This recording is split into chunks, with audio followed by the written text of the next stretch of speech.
Bienvenidos y bienvenidas a Rebeldes de la Prevención, un espacio donde profesionales del sector comparten sus retos y experiencias para fomentar el entorno de la cultura preventiva en empresas.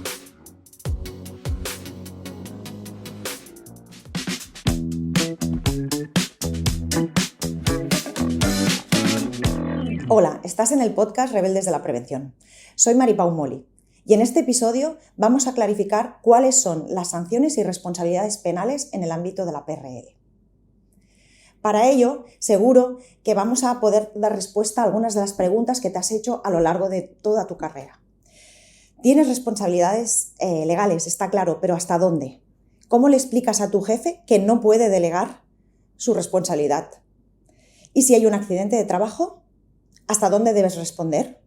Además, seguro también que a diario tienes que derribar muchos mitos. Si un trabajador es autónomo, no tiene responsabilidades más que consigo mismo. ¿Los trabajadores no tienen ninguna responsabilidad legal? Hoy me acompaña Antonio Alcántara. Es responsable de PRL y Medio Ambiente para el sur de Europa en Bunzl. Además, Antonio está a punto de graduarse en Derecho, con lo cual es la persona idónea para darnos respuesta a todas estas preguntas. Y es la segunda vez que nos acompaña en el podcast. Bienvenido de nuevo. Muchas gracias. Antonio, estás a punto de graduarte también en Derecho. Aparte, creo que eres una persona muy idónea, con una visión muy amplia y nos podrás ayudar a poner negro sobre blanco cuáles son estas responsabilidades y a qué sanciones os enfrentáis como técnicos de PRL.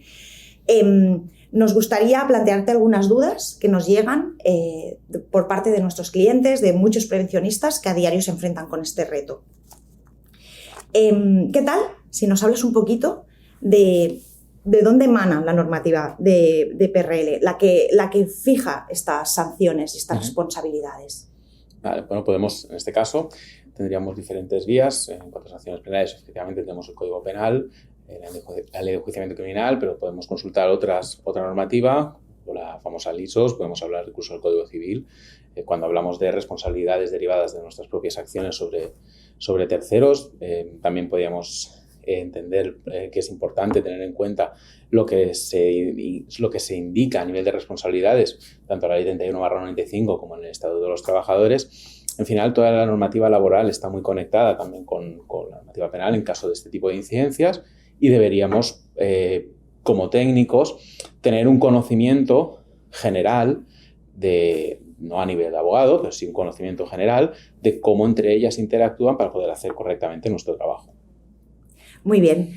Entonces, ¿qué responsabilidades tienen los empresarios, los técnicos de PRL y los propios trabajadores? Para poder ver las responsabilidades que tanto empresarios, administradores, técnicos de prevención y trabajadores tenemos en materia de prevención de riesgos laborales, deberíamos consultar toda la normativa que hay. La Ley 31/95 es muy clara. El empresario tiene que velar por la seguridad y salud de los trabajadores, así como todas las operaciones que se deriven de su actividad, y garantizar que no suponen un menoscabo de la salud ni de la vida de las personas que están trabajando a su cargo. Pero los técnicos de prevención tenemos el deber, por así decirlo, la diligencia profesional de informar, formar y dar a conocer las situaciones que a nivel preventivo y legal puedan producirse dentro de la propia empresa. La ley de prevención nos habilita a ello y existe una serie de protecciones que luego hablaremos al respecto acerca de cuál es nuestro papel dentro de la empresa. Y los trabajadores y trabajadoras también tenemos todos la obligación de velar por nuestra propia seguridad y la seguridad de los demás. Es decir, después avanzaremos un poco más, pero nosotros como trabajadores y como trabajadoras de una organización no podemos realizar acciones que supongan un peligro o para nosotros o para el resto de las personas que trabajan alrededor. Tenemos responsabilidad también sobre ello.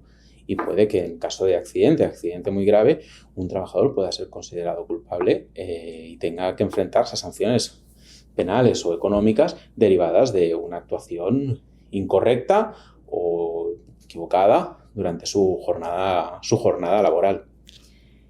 Entonces, dicho esto, ¿no? Que es como una responsabilidad compartida, no solo circunscrita a los técnicos de prevención, ¿no?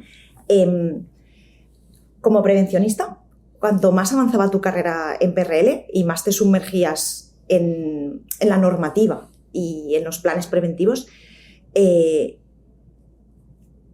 ¿cómo veías la PRL? Es decir, ¿crees que el argumento o el contexto de utilizar las sanciones y las responsabilidades como argumento del miedo es una constante en las empresas? Yo te hablo desde mi experiencia y desde mi perspectiva. Yo llevo trabajando en prevención aproximadamente ya 12 años en dos empresas como técnico, responsable en un caso de una pequeña área y ahora como gerente de 4 países. Mi experiencia es que no es un buen argumento.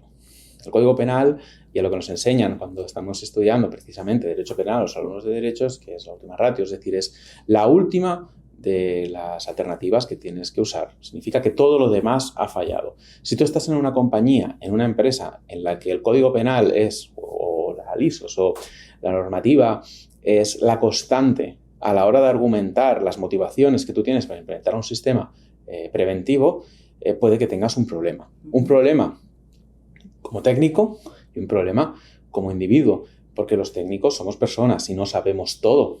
Es decir, puede que en algún momento algo no derivemos, algo no escribamos correctamente en la evaluación de riesgos, no tomemos correctamente al 100% una medida preventiva o incluso se pueden dar casos y se dan de técnicos y técnicas de los diferentes departamentos de prevención que asumen riesgos y situaciones por el hecho de conservar su puesto de trabajo que en caso de accidente o incidente pueden suponer serios problemas a nivel económico e incluso a nivel penal para él y para sus propias familias. Yo considero que el argumento del castigo no tendría que ser el argumento imperante en una relación preventiva dentro de una compañía.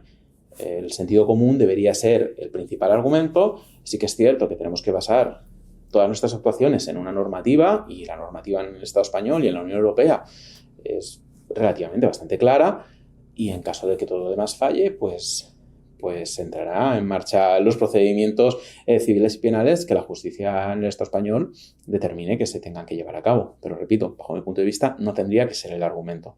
Entonces, bajo tu opinión, ¿se abusa?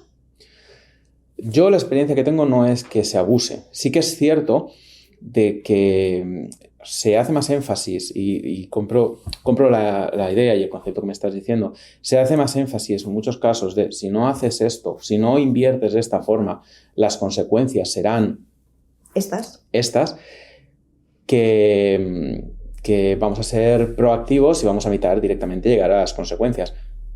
Volvemos otra vez a lo mismo, el tipo de empresa y la cultura preventiva que la empresa tenga implementada.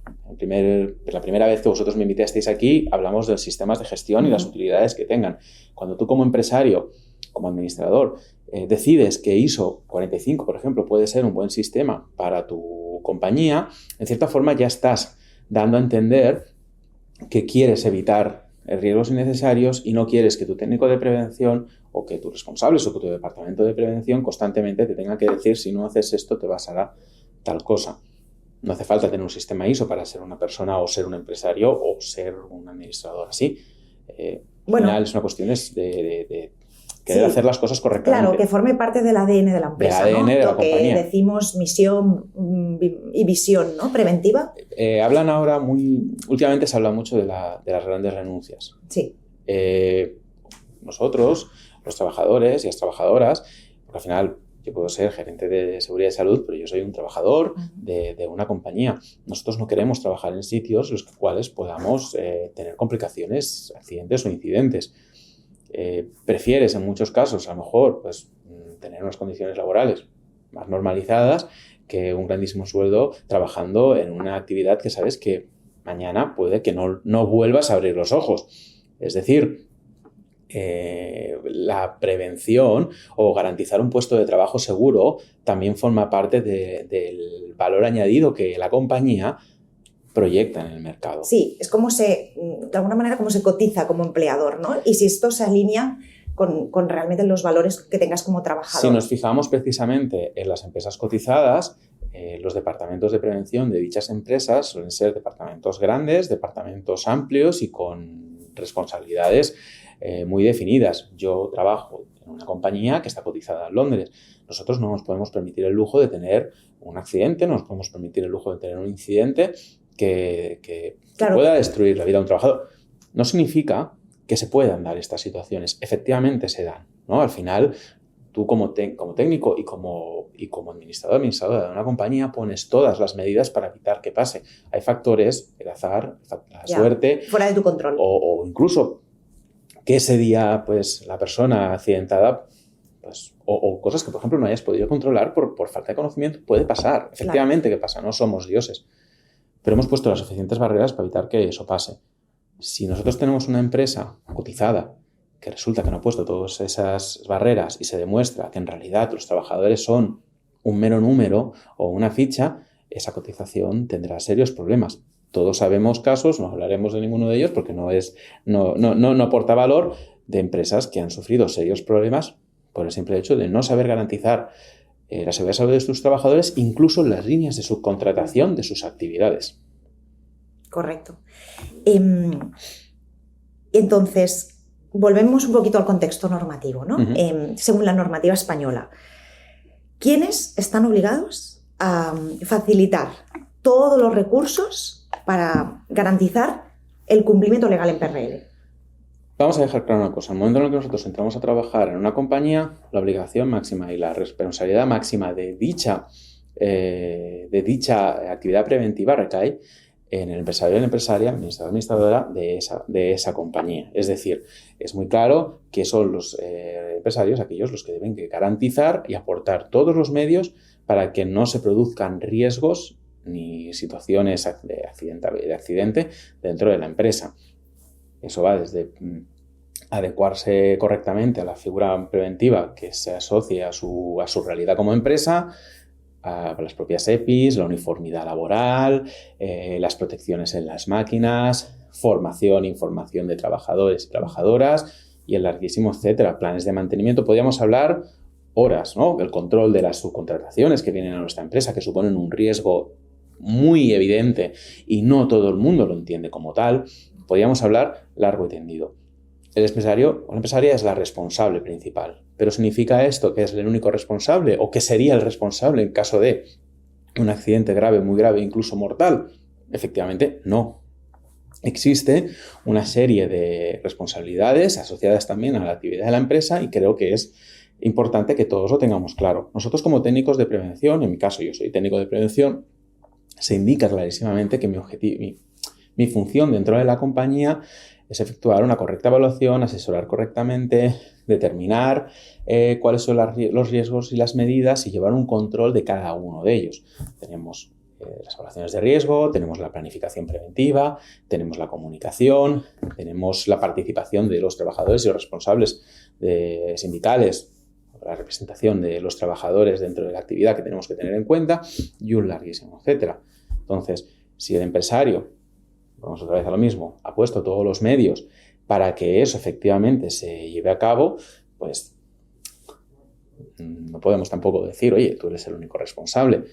Podríamos llegar entonces, ¿pero es entonces el técnico de prevención? No, tampoco tiene por qué ser el técnico de prevención. Tú como trabajador tienes la obligación de responder correctamente en tu actividad en base a los conocimientos y la formación que has recibido dentro de esa empresa. Es decir, tú trabajas como, vamos a ver, mozo de almacén, trabajadora de logística.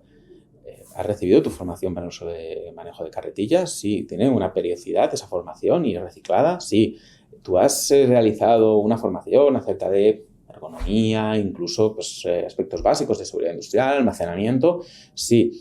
Tú eres responsable de llevar a cabo esos conocimientos que has adquirido, ponerlos en práctica. Entonces, si tú como trabajador estás realizando acciones que son contrarias, claro, no pues, seguras. Efectivamente, tenemos diferentes fuentes asociadas. Tenemos el Estatuto de los Trabajadores, en el cual indica clarísimamente en el 58.1 que nosotros como trabajadores tenemos que cumplir con nuestras obligaciones preventivas y el cumplimiento de las obligaciones preventivas tiene acarreadas unas consecuencias laborales. Pueden llevar desde sanciones, incluso despidos, si la empresa así lo considera, y ya en el juzgado se determinará cuáles son, si son procedentes, si no son procedentes. Pero tú como empresa tienes mecanismos y debes utilizarlos. Ejercerlos, ¿no? Ejercerlos correctamente. También la Ley 31/95 establece en determinados momentos que los trabajadores tenemos la obligación de cumplir con nuestras responsabilidades como trabajadores, como parte del sistema de seguridad y salud, y no poner en riesgo nuestra vida ni de los demás realizando ningún tipo de actividad o acción que nos pueda comprometer. Y luego, ya si rezamos el rizo, incluso hablaríamos de 1902, el Código Civil, en el cual se establece de que, ojo, que si haces algo que tiene consecuencias para un tercero, también debes responder sobre ello. Claro. Entonces, volviendo un poco al origen de la pregunta. Recapitulando. ¿Quién tiene la responsabilidad? Todos y cada una de las partes implicadas.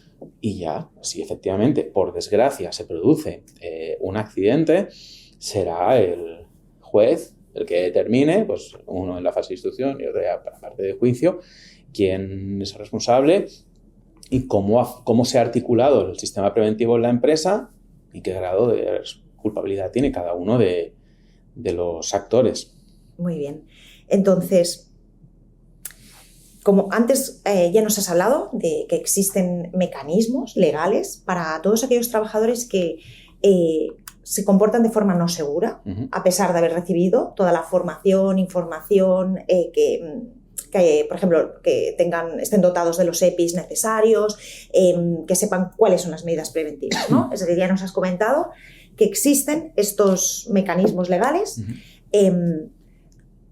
para actuar cuando un trabajador renuncia a utilizar correctamente estas medidas preventivas, ¿no? Entonces, en este sentido, una vez superada esta responsabilidad compartida y ponderada en función de la responsabilidad de cada uno, ¿cuál es la responsabilidad penal del técnico de PRL?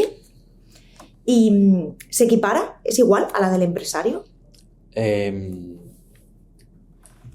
de tener claro que cada caso, por así decirlo, simplifiquemos mucho, cada caso es un mundo. Entonces, la situación de cada accidente o la situación de cada suceso, no hace falta que sea un accidente, puede ser una situación en la cual se produzca una inspección de oficio por parte de la Inspección de Trabajo o una denuncia por parte de un trabajador en la cual se está indicando que se está poniendo en peligro la vida de los trabajadores. Entonces, se tiene que ver en cada caso cuál es la participación de todos los actores dentro de esta problemática. Por supuesto, el empresario tiene la obligación de garantizar que en sus instalaciones y en sus fábricas o sus centros de trabajo, para ser un poquito más generalistas, se cumple con la normativa. Pero es que el técnico de prevención tiene la obligación también de velar por ello, ¿no?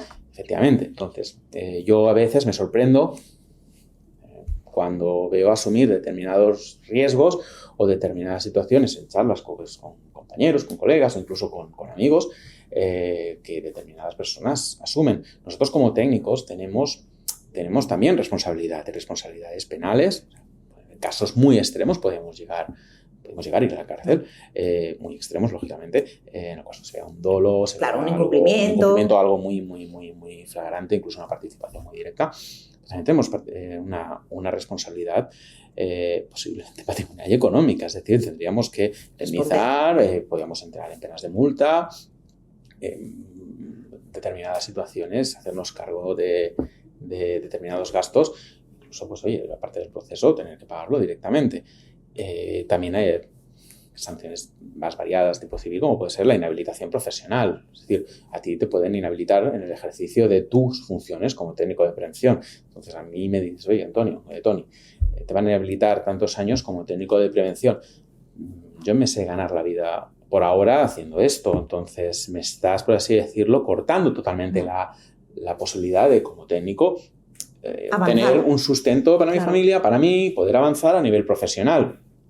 Y luego hay una pena que no es, por así decirlo, no está contemplada en ningún código del Estado español y yo creo que del mundo, que es la carga de conciencia.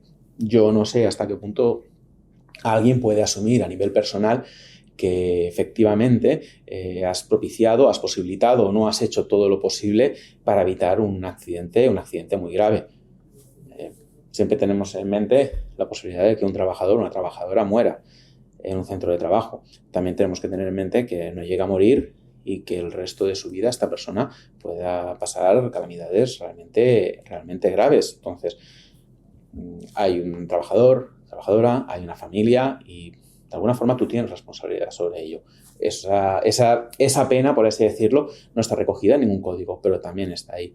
Como técnicos debemos ser muy claros y muy concisos, y insistía mucho en el anterior podcast que grabamos, en la anterior conversación que mantuvimos, en el que debemos de ser capaces de transmitir correctamente cuáles son las situaciones, dando a entender el por qué se tienen que solventar. Claro, ¿por qué pides a alguien que se ponga un EPI? No es gratuito. No es gratuito, o por qué le pides a un empresario que pague y compre un EPI y que ese EPI se adecue correctamente a las características de dicho trabajo. Yo me encuentro muchas veces no en mis compañías, lógicamente, porque tenemos la suerte de tener a una persona en el departamento que es especialista en EPIs. Qué bien. Sabía en su anterior etapa profesional, había sido prescriptor de producto. Empresas en las cuales pues, clientes o gente te preguntan dudas acerca de qué EPIs utilizar y existe un desconocimiento bastante importante, pues, por ejemplo, trabajos en altura, que yo no soy un gran experto. Entonces siempre tengo que recurrir a gente que sepa más que yo. Pero mis subcontratas muchas veces pues les tengo que decir, caballeros, así no podemos. La suerte que tenemos es que muchas veces tenemos los propios EPIs porque los vendemos nosotros. Claro. Pero incluso las propias botas de seguridad, los tipos zapatos, las protecciones auditivas, sin ir más lejos, o las protecciones visuales, ahora que se ha puesto tan de moda con esta sentencia que nadie se ha leído pero todo el mundo habla, de me tienes que pagar las gafas. Es decir, como técnicos tenemos que ser capaces de dar todo el abanico de herramientas para evitar incurrir en riesgos para nuestra empresa, pero ojo, también para nosotros como profesionales. Y me preguntaba, ahora cuando estabas comentando todo esto de la responsabilidad compartida, ¿no? ¿Cómo se articula cuando se tiene externalizada la modalidad preventiva? Es un tema complejo, bajo mi punto de vista. Yo tengo la suerte y la fortuna, bajo mi punto de vista, lógicamente, no quiero buscar la ofensa en nadie, porque... Bueno, hay muchas realidades en muchos contextos, y yo tengo la suerte de haber trabajado con grandísimos y trabajar con grandísimos profesionales de servicios de prevención ajeno, que son los que dan la cara de sus empresas. Me encuentro que muchas veces en situaciones previas a la incorporación de determinadas empresas o en auditorías que realizo para otras cuestiones propias de mi trabajo, asunciones por parte de los técnicos del SPA de determinados riesgos o la catalogación de dichos riesgos muy a la baja. Y cuando hablas con ellos y con ellas, lo primero que te dicen muchos de ellos y de ellas es que yo soy el comercial propio del servicio de mi empresa. Y yo me he encontrado en situaciones hablando con compañeros, con colegas, con incluso amigos, que me dicen directamente, si yo pongo esto es un riesgo intolerable, tienes que paralizar el trabajo, yo no vuelvo a prestar servicio en esa empresa. Y tú como técnico de prevención, como persona que vives que eres tú que evalúas ese riesgo, ¿no? Efectivamente, estás asumiendo una situación penal y económica por tu parte que no es del todo lógica. Es decir, una de las cuestiones que te puedes encontrar en juicio es que que te encuentras en juicio es que el juez te cite y te indique, ¿y usted por qué no citó? ¿Usted por qué no indicó este riesgo? ¿Usted por qué catalogó de esta forma este riesgo? Cuando usted tenía la obligación por contrato de efectuar esas evaluaciones correctamente. Pues algún día alguien responderá por ti, pero de entrada el que estás en el juicio eres tú. Y no estás tú como el SPA, no. Estás tú como persona. Entonces, los técnicos del SPA, tal y como está focalizado últimamente este mercado, están asumiendo muchísimos riesgos y si tienen la suerte de que trabajan, que la inmensísima mayoría de las empresas son así, con empresas serias, con empresas que se preocupan por su gente, pues bueno, podrán desarrollar correctamente sus funciones, pero si tienen la mala suerte de no ser así, bajo mi punto de vista, deberían tener mecanismos para también poder levantar la mano, que seguramente los tienen, de levantar la mano y decir, señores, esto por aquí no. Ok. Qué complejo. Es complicado por la propia idiosincrasia del sistema. El momento en el que tú externalizas un servicio, por así decirlo... Pierdes el control, ¿no? Pierdes el control, pero también como cliente tienes la posibilidad de ejercer. Pierdes el control sobre el conocimiento, pero ganas un control sobre coercitivo que se gana, efectivamente. Y esto, pues, depende de quién, puede ser un problema. Pues sí, pues, todo dependerá de la buena voluntad y el buen uso. Y el buen uso que se haga, efectivamente. Pero volvemos a lo mismo. Yo creo que los técnicos de los servicios de prevención ajeno hacen un grandísimo trabajo y asumen carteras de clientes enormes y a veces eso tiene consecuencias también. Claro, y ahora que comentabas, ¿no? Este problema de los técnicos de prevención de los SPAs, me preguntaba si a nivel de los prevencionistas, si tenéis conciencia de lo que puede suponer el no prevenir eficazmente, ¿no? Es decir, ¿os informan de ello cuando estudiáis en el máster? Es un buen punto. Yo creo que la conciencia se adquiere con la práctica profesional. Me explico. Yo hice el máster, pues ahora ya muchos años. No sé, 2000, no tantos. 2000 algo, no me acuerdo. Acabé el máster, creo que fue en 2010 o 2011.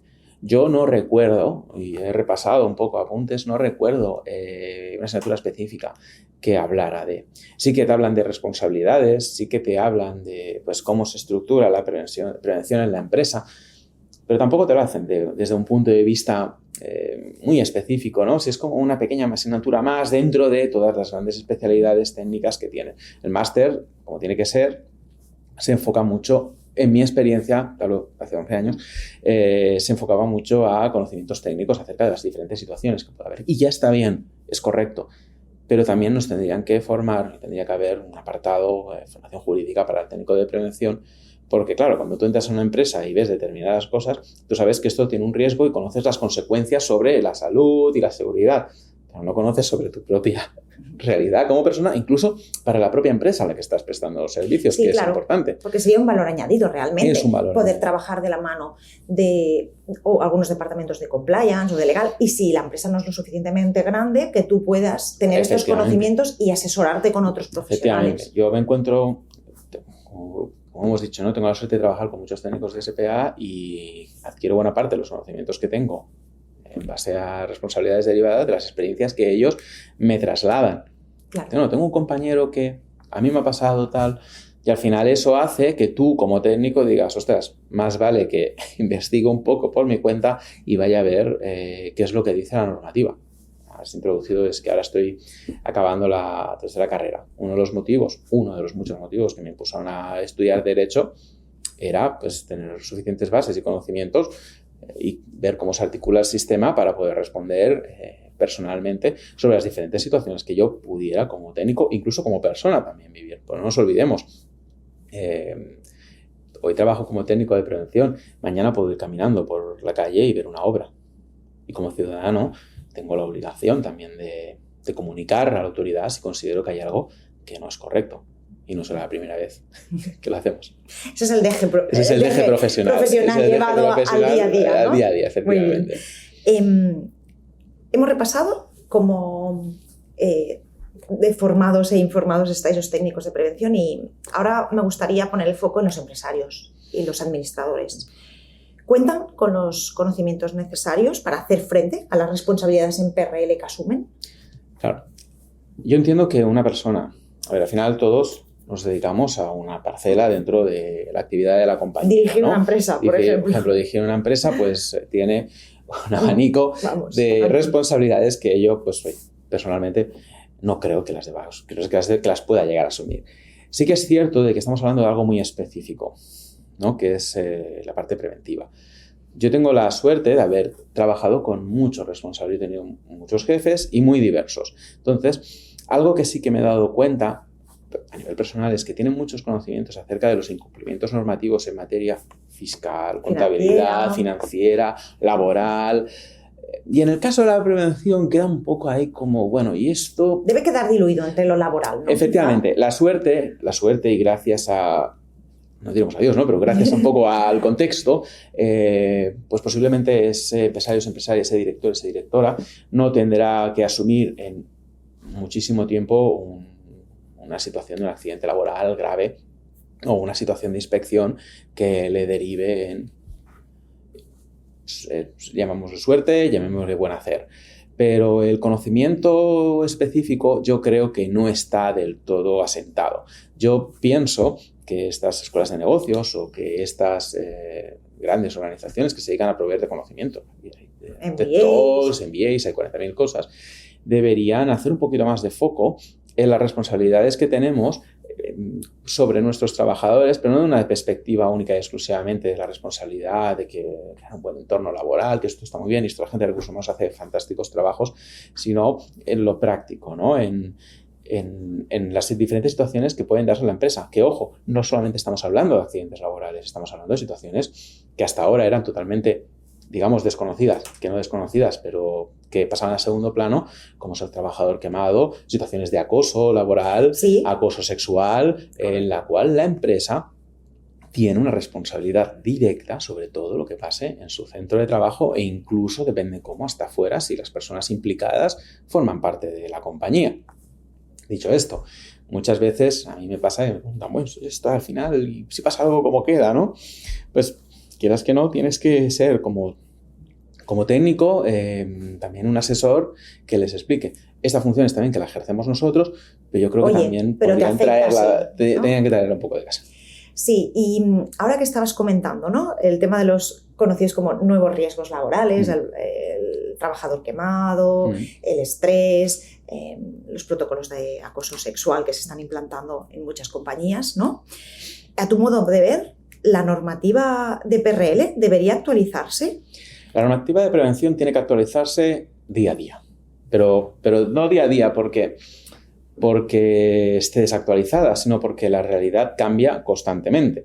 Es decir, yo empecé a trabajar hace 20 años. Si a mí me dices hace 20 años que alguien podría enviar una foto en la oficina mía o a través de un grupo de algo que se llama WhatsApp, que no tengo ni idea de qué es y que podrían hacer como una especie de club a mis espaldas y hablar pues te hubiera dicho, oye, ¿de qué me estás hablando? ¿No? O nuevas realidades que puedan darse, las famosas PVDs que ahora están de moda esta semana por la sentencia. Yo me acuerdo de las primeras pantallas, aquellas de tubo, y la situación que tenemos ahora.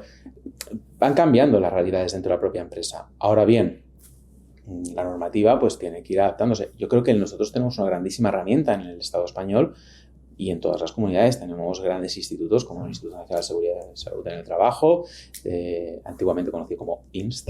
A mí me gusta más INST.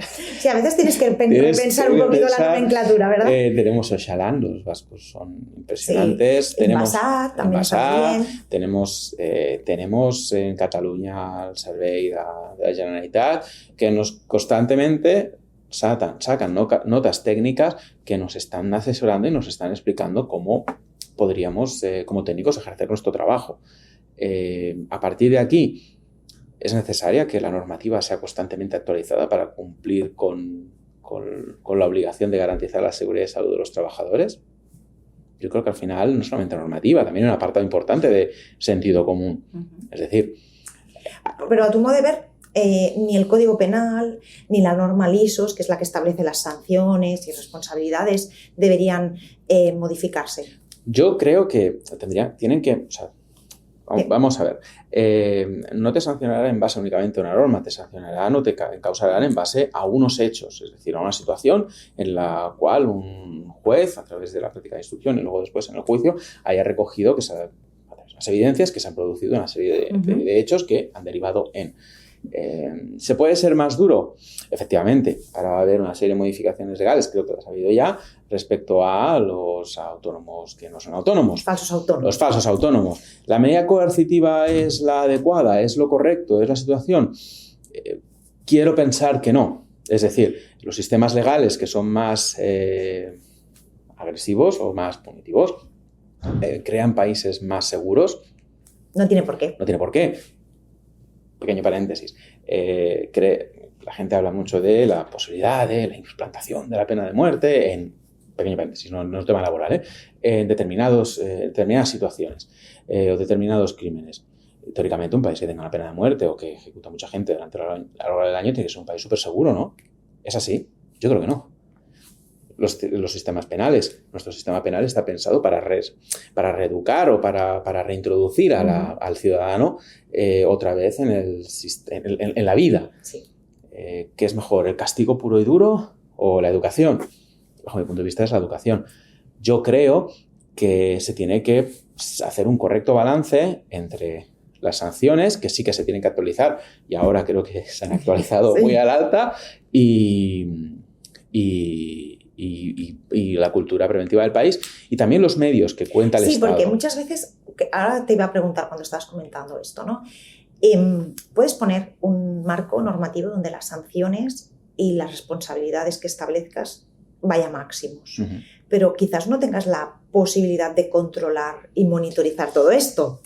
Entonces, ¿dónde se queda la acción inspectora? ¿No? Es decir, hablábamos del INS, ¿no? Me estoy pensando también en organismos como la Inspección de Trabajo, ¿no? Que siempre los técnicos de prevención decís que están infradotados, ¿no? Y ellos mismos, los propios inspectores de trabajo, siempre es una reclamación que hacen constante, ¿no? Es decir, quizá tienes un marco normativo máximos, pero tienes que encontrar un equilibrio entre cómo hacer cumplir esta norma, ¿no? Que haya una cultura preventiva que vele por esto y que sea positiva, y en caso de que se incumpla, pues qué mecanismos estableces para detectarlo, darle seguimiento y levantar la mano cuando sea necesario, ¿no? ¿Dónde se queda esa función inspectora? Efectivamente. Haríamos un pequeño paréntesis histórico. Tú y yo coincidimos en estudiar lo mismo. Los dos estudiamos ciencias políticas. Correcto. Una de las cosas que me enseñó uno de los profesores que yo tenía, que se llama Saumell, era que en la Edad Media los castigos tenían que ser muy ejemplarizantes. Entonces yo os remito a que escuchéis un podcast, creo, no sé si es la Inmes Fosca o Vanguardia, no me acuerdo, ¿Sí? Que habla del intento de asesinato de Fernando el Católico aquí en Barcelona. El castigo que le dieron al posible asesino, o sea, fue no ejemplarizante. O sea, yo creo que ni una película de Tarantino tiene más sangre que aquello. Bárbaro. ¿Cuál era la finalidad? Ejemplarizar. ¿Por qué? Porque no había medios para controlar. O sea, al final, tú cuando tienes que... Volvemos a un contexto totalmente diferente 500 años atrás. Al final lo cogen, lo queman, lo cuelgan, luego le tiran, le hacen las 1001 y luego los comulgan. ¿Para qué? Al final lo que te están enseñando, cuando te ponen un castigo tan bestia, es que como sociedad o como poder no tienes un control efectivo y utilizas la pena como medio de coerción directa. Es decir, ojo, que no puede ser que no te pille, pero como seas uno de los 100, vas a alucinar. Sí. Dicho esto, ¿poner sanciones más elevadas implica mayor seguridad? Permíteme que lo duda. Yo creo que Inspección de Trabajo tendría que estar dotada, tendría que efectuar controles. Por favor, no vengáis, pero si venís, pues oye, no habrá ningún problema y se aceptarán todas las medidas que propongáis como una posible mejora. Es que tiene que servir para eso también. Correcto. Hay campañas específicas que... Trabajos en altura, específicos. Nosotros, por ejemplo, en Cataluña tenemos la suerte que la Generalitat, creo que en todas las comunidades es igual, pero yo lo vivo muy directamente en Cataluña, la Generalitat hace una serie de campañas que se dedica a hacer una función de inspección / asesoría a las compañías y divulgación también. Para divulgar, efectivamente. Entonces, si tú me dices, Tony, ¿qué es más efectivo? ¿Poner penas muy fuertes, muy evidentes, ejemplarizar o hacer una función didáctica, poner medios en las instituciones, propiciar encuentros, empresas, trabajadores, Estado, hacer partícipes a los sindicatos, a las patronales?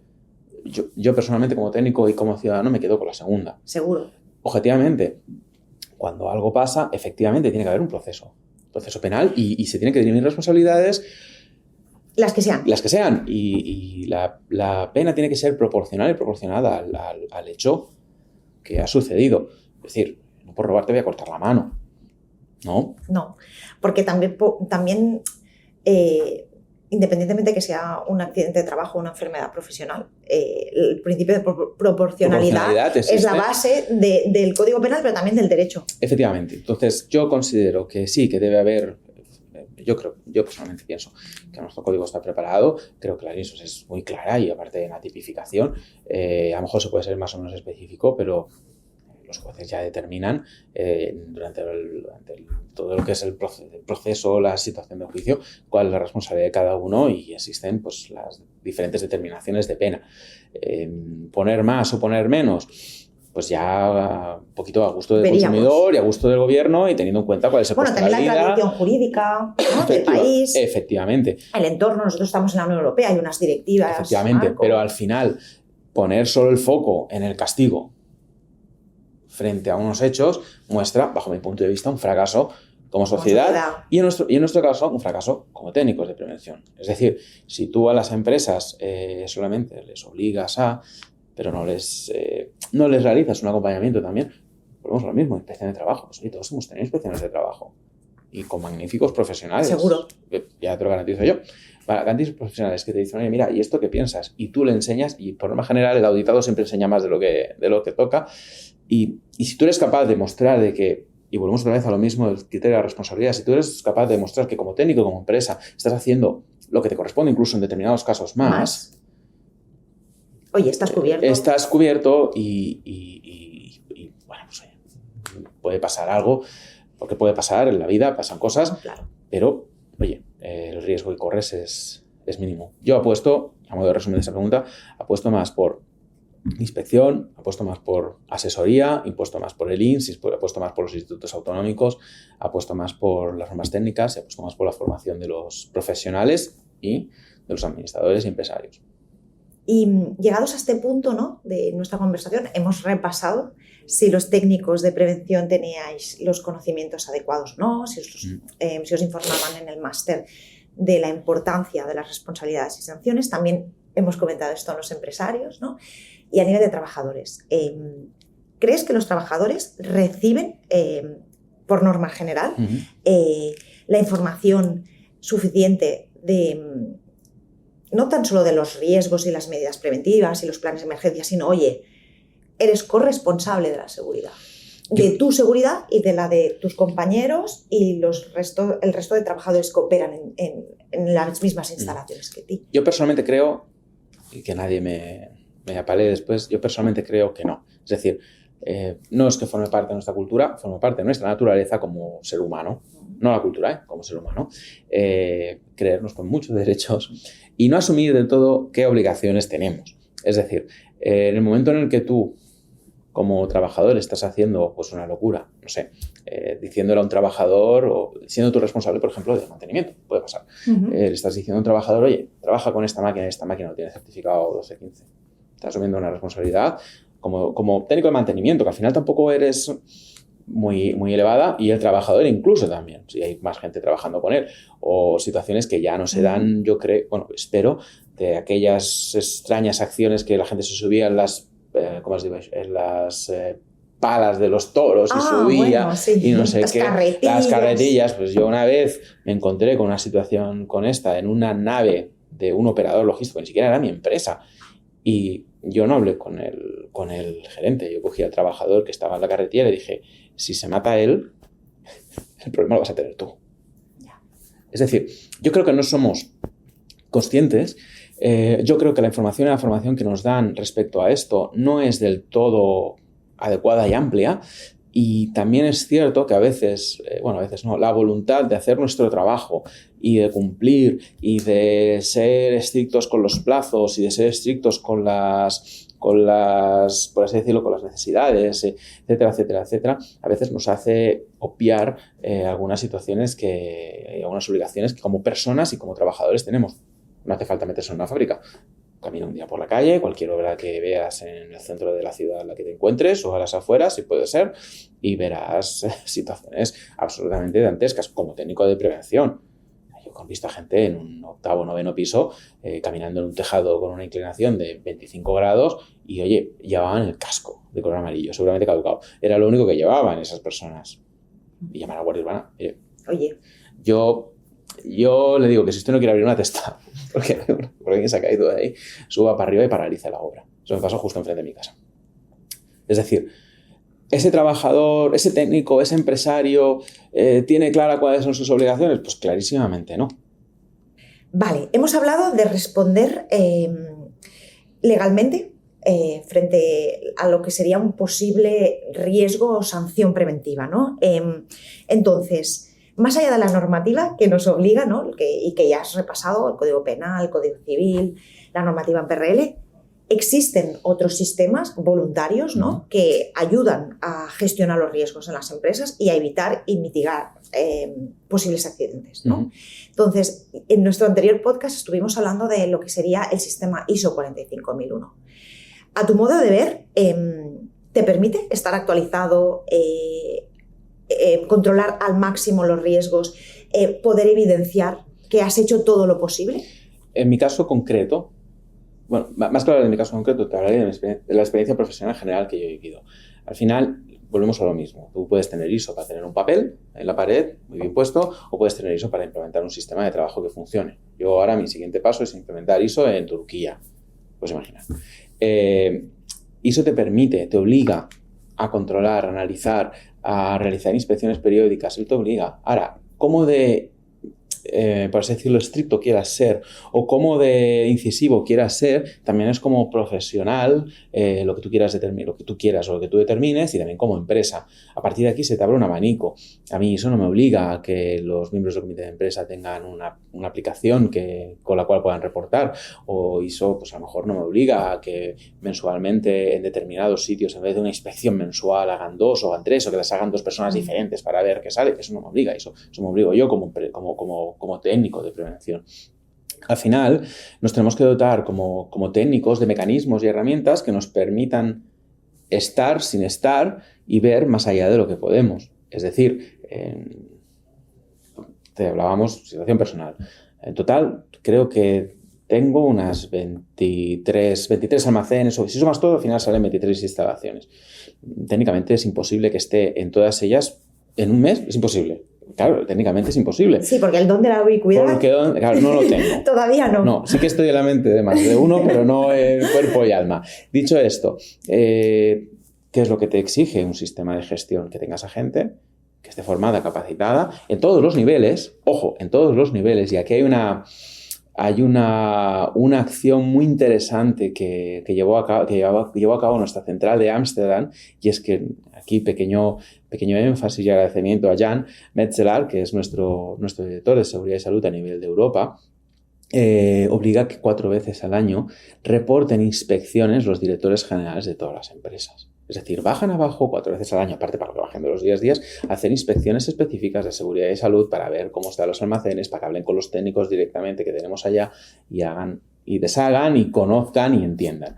Dicho esto te lo da un sistema de gestión. Hay más cosas.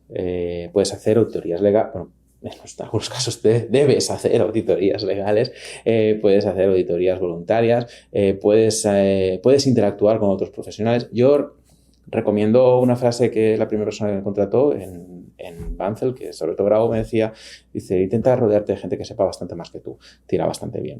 Pues aquí exactamente igual, la gente con la que nosotros trabajamos, pues, técnicos de mantenimiento, técnicos de producción, técnicos de logística, saben muchísimo más que nosotros. Apóyate en esa gente. Y esto van a informar más de cuáles son las situaciones. Tienes que tener un sistema, efectivamente, pero luego hay 1000 herramientas, hay inspecciones que tú debes y puedes realizar, y tampoco hace falta que inventes Roma. Si por internet hay 40.000 páginas que te dan plantillas y las puedes adecuar un poco a la realidad de tu empresa. Al final, implementar un sistema de gestión, más allá de la certificación, que al final es no la meta, sino, por así decirlo, la herramienta que hace que todo se mueva día a día, año a año, mes a mes, lo que te da es un mayor control. Ahora bien, ¿puedes controlarlo todo? No. ¿Puedes evidenciar que has hecho todo para poderlo controlar?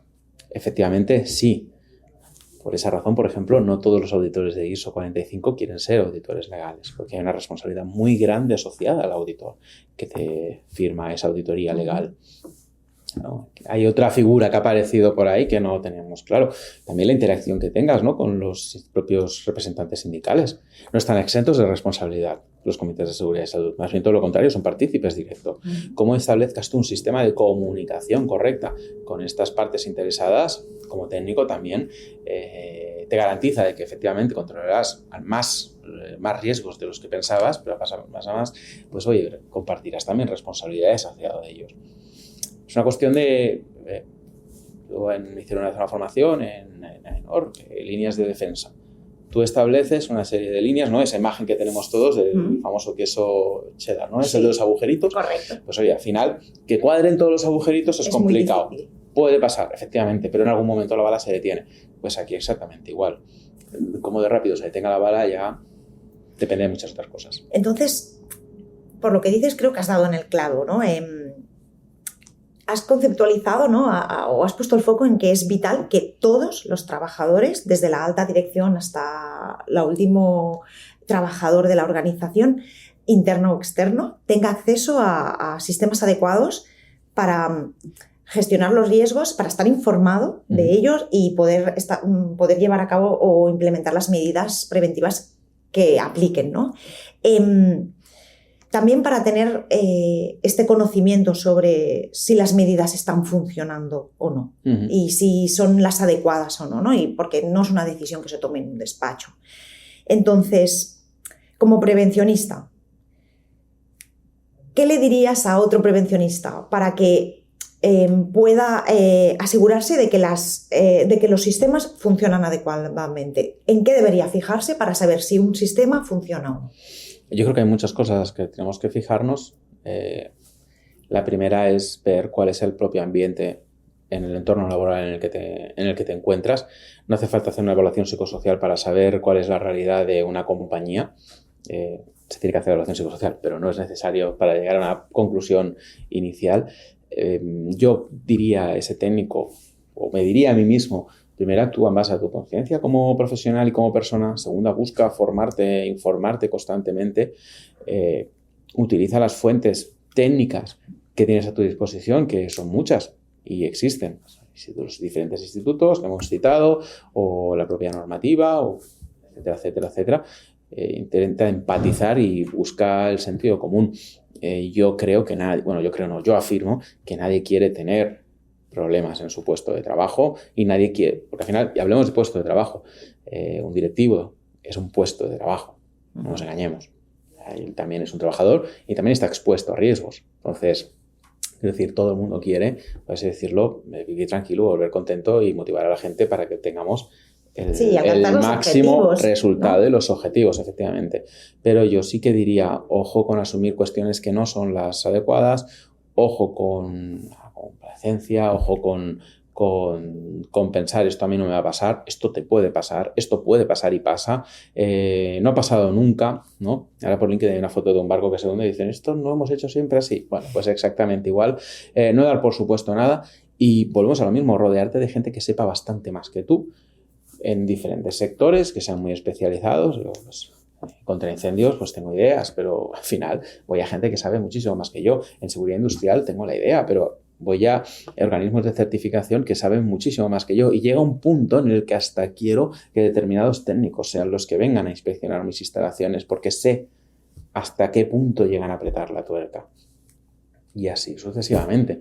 Los técnicos de prevención, sobre todo los servicios de prevención propios, podríamos decir que actuamos a veces, nadie malinterprete, pues como un médico generalista que sabe un poco de todo, sabe todo lo que necesita, conoce muy bien la empresa, es decir, a su paciente, y actúa en base a ello, pero determinadas veces necesitas ser especialista. Rodéate pero eso de no eso. Es malo tampoco, porque, oye, un buen diagnóstico generalista para decir, mira, creo que esto es cardiovascular. Te envío a tal especialista que sabe tanto, pues, oye, y resulta que más a más es especialista en y te va a ayudar a tope. Y te va a ayudar a tope. Para eso existe. En ese aspecto sí que es importante tener a buenos proveedores que sepan cómo trabajar y asesorarte y efectivamente, vamos, y más ahora, ¿no? Que ahora hay 40.000, pues yo, por ejemplo, riesgo psicosocial, yo tengo clarísimo que psicóloga es la persona que está a cargo de la evaluación psicosocial de todas las empresas de mi grupo. Estamos hablando de casi 700 personas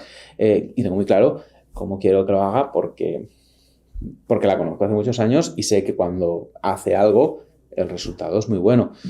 Bueno, ¿significa que yo no sepa nada de la especialidad psicosocial? No, pero hay que saber mejor que yo. Bueno, lo delegas a alguien que es muy especialista. Aprovechate e intenta sacar el máximo. Como técnico, aprovechate de eso y no asumas cosas que no te corresponden. Y no solamente como técnico, sino como director, como empresario y como empresaria y como trabajador y como trabajadora. No asumas cosas que no te corresponden, porque es que no estás haciéndole un favor a tu organización. Más bien todo lo contrario, lo estás comprometiendo y poniéndolo en un problema. Y también te estás comprometiendo a ti como profesional. Efectivamente, como profesional. Y a tu rigor y a tu profesionalidad. Y como persona. No sé, oye, a todos no puede pasar. Yo puedo salir ahora y me pueden llamar y me pueden decir, oye, que ha habido un problema en tal sitio. pues es lo que hay. Y puede que haya fallado como profesional. También. No soy Dios, ni lo pretendo. Pero nunca nadie me podrá decir, ni a mí, ni yo creo que a la inmensísima mayoría de los profesionales que nos dedicamos a esto, no has puesto todos los medios, o no has intentado poner todos los medios, o no has luchado por todos los medios para evitar que esta situación se dé. Claro, llegados a este punto, ¿no? Es decir, sucede algo que está fuera de tu control, tú has puesto todos los medios que han estado a tu alcance como organización, es decir, porque son muchas las organizaciones que lo hacen todo y muy bien, ¿no? Es decir, todo lo que está a su alcance y muy bien. Pero bueno, ocurre un accidente, hay una serie de secuencia de situaciones y se da un accidente de trabajo. ¿Cómo tiene que responder la organización? Pues yo creo que lo primero que tiene que responder la organización es con transparencia, pensando que ese accidente, intentando entender todas las lecciones que de ese accidente se han de sacar para que eso no vuelva nunca jamás a ocurrir ni nada que se parezca. Y ser transparentes, 1, con sus trabajadores, 2, con su propia dirección, 3, con las autoridades en caso de que eso ocurra, y 4, con el trabajador o trabajadora afectado. ¿Y por qué digo la transparencia? Al final todo se sabe y puedes intentar ocultar lo que quieras, pero en el momento en el que aparece señor Estado y, bueno, si tienes un accidente laboral grave, todo el mundo sabemos que nos viene pero incluso antes, previo, detrás de la ambulancia o a veces delante, te viene la policía competente en esa zona. Mossos d'Esquadra, Guardia Civil, China, Policía Foral, para recabar toda la información habida y por haber. Ojo, O sea, quiero decir, un delito de obstrucción a la justicia, cuidado con ello, porque tenemos que poner un problema y muy grave. Dicho esto, cuando se da esa situación, yo creo que lo que tenemos que hacer es sacar el máximo de lecciones para ver qué es lo que ha pasado y que no se puede ocurrir. Existen factores de azar que no podemos controlar, pero la inmensa mayoría de las veces pues siempre podemos aprender algo al respecto. Un mantenimiento que por lo que sea pues se descuidó, una actitud, una acción por parte de un trabajador, un responsable, una dirección que no era correcta, una situación de estrés derivada de, yo trabajo en el mundo de la logística, de un requerimiento a nivel de pedidos brutal. Yo animaría a cualquier persona que esté en un almacén de distribución en un periodo navideño. Yo animaría a todo el mundo que estuviera ahí. Entonces pueden darse muchas situaciones. Bueno, Toni, ya estamos acabando. ¿Qué es para ti ser un rebelde de la prevención? Bueno, pues al final ser un rebelde en cualquier cosa es hacer las cosas como tú consideras que se tienen que hacer y teniendo en cuenta tu criterio. Ir con todo. Ir con todo y a muerte. O sea, quiero decir, en el caso de la prevención es más que evidente. Sí, es cumplir las normas, pero ir más allá, incluso buscar la forma más adecuada y más divertida, que también lo existe, de poderlo aplicar. Ser un rebelde a veces también es ir contracorriente, ¿no? Y saber decir que no, y saber decir que esto por aquí no, y esto no funciona, y esto tienes que hacerlo de otra forma, ponerte en tu lugar. Volvamos otra vez a la ley. La ley te da una serie de garantías y una serie de obligaciones. Cógete las garantías, también cógete las obligaciones. Y si haces una buena combinación, al final se te sumará más gente a tu propia rebeldía de la que tú te crees. Y ya para terminar, un resumen de todo lo hablado en el podcast de hoy, que sé que es mucho y muy técnico, pero me gustaría, si puedes resumirnos en 15-30 segundos, los puntos que para ti son cruciales para alguien que sea prevencionista y haya escuchado el podcast de hoy. Pues yo diría, en primer lugar, no utilicemos la norma o la coerción simplemente como argumento, pero tengámosla en cuenta como profesionales de que existe, de que asumimos una serie de riesgos, que nuestras empresas también asumen una serie de riesgos, que tenemos que ser capaces de trasladar a todos los niveles de la organización cuáles son las situaciones que se pueden dar y las consecuencias de no actuar correctamente. Y por otro lugar, fórmate, estudia, muévete y no des nada por sabido ni por presupuesto porque te puedes llegar a sorprender mucho. Muy bien. Muchísimas gracias y nos vemos pronto. Encantado. Muchas gracias.